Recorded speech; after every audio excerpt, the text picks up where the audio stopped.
Welcome to Hidden Gems of Nature. Today we're going to go over topographical maps.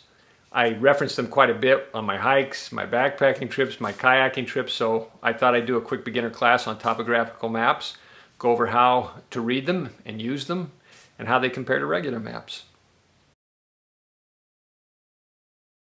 First of all, what is a topographic map? It's a map that gives you a three-dimensional view on a flat piece of two-dimensional paper. It uses contour lines to show increases in elevation or decreases in elevation, and that's what allows you to find out what you're going to be up against when you're hiking, as opposed to just a flat Forest Service map that is basically just roads. You'll also hear me reference them as a topo map.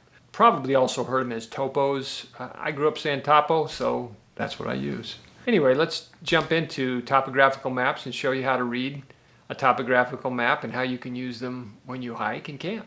So we'll start by taking a look at the difference between a normal Forest Service map and a Forest Service map that has topographical lines on it, or contour lines for a topographical map, because the legends are actually very, very similar. You'll find things like the National Forest Service campground on the Forest Service map is the same as the campground on the wilderness or the topographical map. Again, your highways and your roads are the same as your highways and your roads on both maps. They have colors for different types of forest or area. Same thing here, public lands, state lands, etc. Boundaries, all the similar. Also on the topographical map, things of interest are benchmark spot elevations. These are typically peaks. The other thing you want to be interested in when you're looking at the topographical map, again, is terrain type legend items like rivers, washes, lakes, ponds or springs, mines. Again, it gives you real clear understanding of what your topography is, and that helps you orient your map and read your map so that you know where you're going, or even what locations would be interesting to explore and discover. I mean, that's a lot of times that's what I look for on a map. If I'm going to cross country and not be on a trail, I'm looking for a certain kind of topography, and that gives me a feel for what I might run into. When I'm looking for a ruin, topography for a ruin is going to be significantly different from a slot canyon, which is going to be significantly different from a lake that I want to go in and fish at.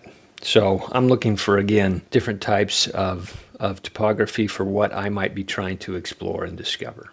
The difference between the two maps is on the topographical map, when you look at your mileage and your distances on each of these maps, your topographical map is going to tell you your contour line intervals. So in this case, the intervals between the contour lines are 80 feet. Contour lines run 4 lines between each dark line. So 4 normal lines between a dark line. So it's 5 spaces. Each space is 80 feet. So it's 400 feet between each of the dark lines. And that helps you, again, to read and understand the map. Whereas on a Forest Service map or any road map, you're really just looking at roads and distances. But on topographical map, you're really interested in your elevation gains and drops, because it helps you read the terrain and the geography of the land that you're on. So here you can see 3,600 feet, 4,000 feet, 400 feet elevation gain between the dark lines, and each of the contour intervals is 80 feet. And this allows you to see how steep this is going to be. And of course, there's a peak right there behind it, so you can see what the topography is. And when you have a little knob like that I'm pointing at, and in between it there's a dip, that's a saddle. You know, you can clear a saddle right there. And of course, down here you've got a creek flowing. Now that you've got the basics on a topographical map, let's look at a couple of examples to see how they work and how they help you out. In this example, we're going to take a look at a map that has a significant amount of contrast, and hopefully this will allow you to understand the contour lines a little bit better. And I'll try to explain everything as we move across the map. We'll start over here. This is the Paria Plateau in northern Arizona, but as you can see, the contour lines are very far apart from each other. and that means that it's flat. That's why it's a plateau. However, you can see these little points, and they're labeled the white knolls. And that's what they are, is just little bumps up here on the plateau. You can see them all along this ridge right here. And the reason you can tell that, not only are they labeled, but because of the contour lines all of a sudden become close and circular or oval and come up to a peak. And then even one of them has an X on it that shows that it's a peak, as we saw in the legend. So that's what we're looking for, is the close contour lines that show us the elevation gains and drops. And of course here they're a little closer, so you know you have a small rise, and then the peak and the height. This plateau sits somewhere between about 6,500 and 7,000 feet, and of course some of these knolls are up over 7,000. Now as you get to the edge, you can see this dark green line. Well, this dark green line is simply a boundary line, and it is the boundary line of the Paria Canyon Vermilion Cliffs wilderness. So this is actually a wilderness area in between these two green lines. And on this side of the green line is the National Monument, so that's a boundary line. Now this brown line, for a beginner, you may think this is another boundary line because it's so dark and brown. This is not.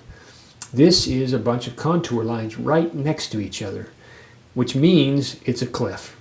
When you got contour lines right next to each other, you're going straight down a cliff. And then right here, these lines are also very close to each other, but not as close as these. So this is still an extraordinarily steep incline or decline against this mountain. So you've got the plateau, you cross the boundary, you hit the cliff, you drop down the cliff, and you actually hit a little flat area, and then, oh look, right here, here's another little teeny cliff. And you cross that cliff and you're now on the desert floor. The contour lines are very far apart, showing you that it's relatively flat. And then you come up to these lines, and this is a couple of different lines. First of all, there's a purple line that again is a boundary line that shows the Grand Canyon National Park and a Navajo Indian reservation. Underneath that purple line, you can see, it's very difficult to see, but there are more brown contour lines that are very steep, similar to this. And this is the Colorado River Gorge. And this gorge is the beginning of the Grand Canyon, and is very steep based on these lines. And of course in the bottom of it you can see the blue line, which is the Colorado River. And then you have little tributaries off of it. And you can see these tributaries, and you can see how steep the lines are on these tributaries. Well, this is a slot canyon. There's some cool slot canyons up here. So hopefully that'll give you a feel for how a contour line is read based on how close they are for the steep cliffs, littler cliff, and then the desert floors, the plateaus, and then dropping down into the gorge into the river. This is kind of a unique example that shows you some things that you might not normally see on a contour map. This map is of an area near Flagstaff, Arizona, up in northern Arizona, and the reason it's unique is because you aren't going to find things like this on most maps. The area has a volcano, an ancient volcano, and these are cinder cones from that ancient volcano. And this is a smaller volcano or larger cinder cone, I guess, depending on how you look at it.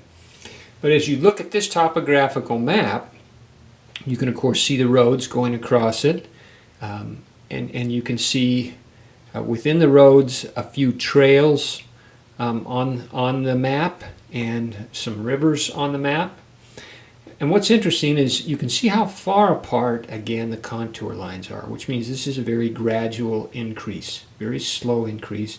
And then all of a sudden, the lines get closer together and closer, and now you have a steep grade right here and a steep grade right here. And it shows you how the creek flows up right in the middle, and the contour lines go around the creek, so you know you're going up a canyon. And then once you get up on top of this mountain, it's actually kind of flat here in this area. Again, the contour lines are further apart. Here's the little knoll or knob right here, and as you come down off that knoll and knob, this is a very steep grade. Again, the contour lines are very close together, so this is very steep up here, very steep here because the lines are so close together again. And then as you drop into the canyon, here where the creek is, or the intermittent stream, the lines get a little bit further apart, so the grade's not quite as steep. And then as you get out here, it turns into a very gradual and even a flat area that are probably prairie lands and meadowlands. Now we're gonna take a look at this cone again. These cones out here, there's 3 of them. We'll take a closer look at this cone and show you a few things that you would look for if you were looking at a map and maybe going on a hike. This one actually shows some 4-wheel drive roads going around this cone, but it doesn't show any trail into that cone. But you can see now with the contour lines even tighter, you can see, hey, this might be a good spot to go up and drop in here. This is the lowest spot dropping into this hole. This is actually a hole or a depression. And the reason you can tell that is, again, how far apart the lines are. And you can kind of go up this little angle right here and just crest out right through this saddle. The reason you can tell it's a saddle is because you've got a high point here and a high point here that border this little depression or little valley inside of here. And the line is lower, or the contour line is much lower on this side, so you know that's the lowest point as you try to get in. In fact, when I hiked this, I happened to be on the north side of it, so I hiked in right from this flat prairie area straight up the side and dropped over this corner down into the lake and then across over to this side and got some great views off of this side and then hiked back out. So if you're cross-countrying like I did on this particular hike, that's what you're looking for, is where can I come in at the low spot. Hopefully this will help you understand topographical maps a little better.